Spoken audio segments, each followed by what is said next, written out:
Truck driver का डरावना किस्सा। नागपुर के बाहरी इलाके में रहने वाला योगेश एक ट्रक ड्राइवर था। उसका पुराना ट्रक उसका साथी था, जिसके साथ वह सालों से माल ढोता। हर रात वह अपने ट्रक में माल लाद कर हाईवे की सैर पर निकलता। एक रात भी कुछ ऐसी ही थी। रात के 11 बजे योगेश ने अपना ट्रक स्टार्ट किया और नागपुर से भोपाल की ओर निकल पड़ा। माल में फर्नीचर के कुछ भारी भरकम बक्से थे, जो उसे सुबह तक पहुंचाने थे।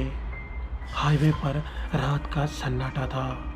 सड़क के किनारे जंगल का घना अंधेरा और दूर दूर तक कोई इंसान नहीं। योगेश ने रेडियो ऑन किया, जिसमें पुराना गाना ये रातें ये मौसम बज रहा था। उसने चाय की थर्मस से एक घूंट लिया और ट्रक की रफ्तार बढ़ा दी। तभी हाईवे के मोड़ पर उसे कुछ अजीब सा दिखाई दिया। सड़क के बीचों बीच एक औरत सफ़ेद साड़ी में खड़ी थी। उसका चेहरा ढका हुआ था। योगेश ने ब्रेक मारा और ट्रक धीमा किया। अरे, इतनी रात को यह औरत यहाँ क्या कर रही है? उसने बड़बड़ाते हुए खिड़की से झांका, लेकिन जैसे ही वह पास पहुंचा, औरत गायब हो गई। योगेश ने अपने माथे पर पसीना महसूस किया। शायद थकान की वजह से आंखों का धोखा। उसने खुद को तसल्ली दी और ट्रक आगे बढ़ा दिया। कुछ किलोमीटर बाद ट्रक का रेडियो अचानक बंद हो गया। योगेश ने रेडियो को ठोक बजाकर देखा, लेकिन वह फिर भी नहीं चला। तभी उसे ट्रक के पीछे से कुछ आवाज़ें सुनाई दी, जैसे कोई बक्सों को खटखटा रहा हो। उसने रियरव्यू मिरर में देखा, लेकिन कुछ दिखा नहीं। शायद माल खिसक रहा है, उसने सोचा और ट्रक रोककर पीछे जाकर देखने का फैसला किया। ट्रक से उतरते ही ठंडी हवा का एक झोंका आया और जंगल से सियारों की आवाज़ गूंजने लगी। योगेश ने टॉर्च जलाकर ट्रक के पीछे का दरवाज़ा खोला। बक्से अपनी जगह पर थे, लेकिन उसे एक अजीब सी गंध महसूस हुई, जैसे सड़ी हुई लकड़ी की। उसने टॉर्च की रोशनी इधर उधर घुमाई, लेकिन कुछ नहीं दिखा। जैसे ही वह वापस ड्राइविंग सीट की ओर जाने लगा, उसे लगा कि कोई उसे देख रहा है।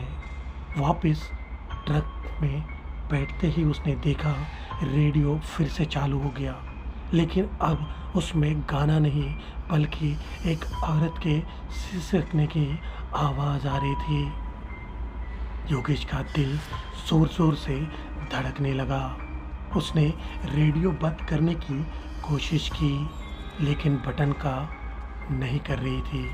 तभी रियरव्यू मिरर में उसे फिर वही सफ़ेद साड़ी वाली औरत दिखी, जो अब ट्रक के पीछे बैठी थी।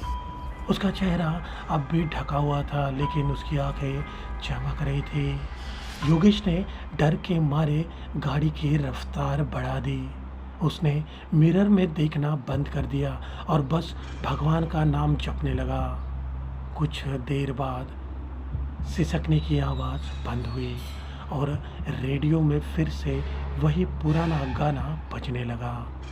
योगेश ने राहत की सांस ली, लेकिन तभी ट्रक का इंजन अचानक बंद हो गया।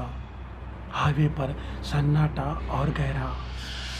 योगेश ने इंजन स्टार्ट करने की कोशिश की, लेकिन वह चालू नहीं हुआ। तभी उसे ट्रक के बाहर किसी के चलने की आवाज़ सुनाई दी। उसने खिड़की से बाहर झांका, लेकिन कुछ नहीं दिखा। अचानक ट्रक का दरवाज़ा जोर से खटखटाया गया। योगेश ने डरते डरते दरवाज़ा खोला, लेकिन वहाँ कोई नहीं था। उसने जल्दी से दरवाज़ा बंद किया और फिर से इंजन स्टार्ट करने की कोशिश की। इस बार इंजन चालू हो गया। योगेश ने बिना ट्रक रुके भोपाल की ओर दौड़ाया। सुबह के 4 बजे वह माल गोदाम पहुंचा। जब उसने बाल उतारा तो एक बक्से के ऊपर उसे एक पुरानी तस्वीर मिली जिसमें वही सफ़ेद साड़ी वाली औरत थी। इसे देख वह दंग रह गया। तभी गोदाम के मैनेजर की इस तस्वीर पर नज़र पड़ी। उन्होंने बताया कि यह तस्वीर तो उस औरत की है जो कुछ साल पहले ही इस हाईवे पर एक दुर्घटना में मर गई थी। लोग कहते हैं कि उसकी आत्मा अब भी हाईवे पर भटकती है। योगेश को समझ आ गया कि यह पुराना फर्नीचर उसी के घर का था, इसीलिए वह औरत उसके ट्रक के पास बार बार आना चाहती थी। योगेश ने उस रात के बाद उस हाईवे पर रात को गाड़ी चलाने की कसम खा ली, लेकिन हर बार जब वह उस रास्ते से गुजरता उसे लगता कि कोई उसे देख रहा है और रेडियो में वही सिसकने की आवाज़ सुनाई देती। तो दोस्तों, ये थी आज की हॉरर कहानी। अगर आपको कहानी अच्छी लगी हो तो मेरे चैनल को सब्सक्राइब ज़रूर कर लें ताकि आने वाली वीडियो में आप तक पहुंचा सकूं। साथ ही आपको किस तरह की कहानी सुनना पसंद होगी मुझे कमेंट्स में ज़रूर बताएं। मैं कोशिश करूंगा आपके लिए उस तरह की कहानी लिख सकूं। तो मिलते हैं जल्दी नए वीडियो के साथ। तब तक रखिए अपना ख्याल। नमस्कार।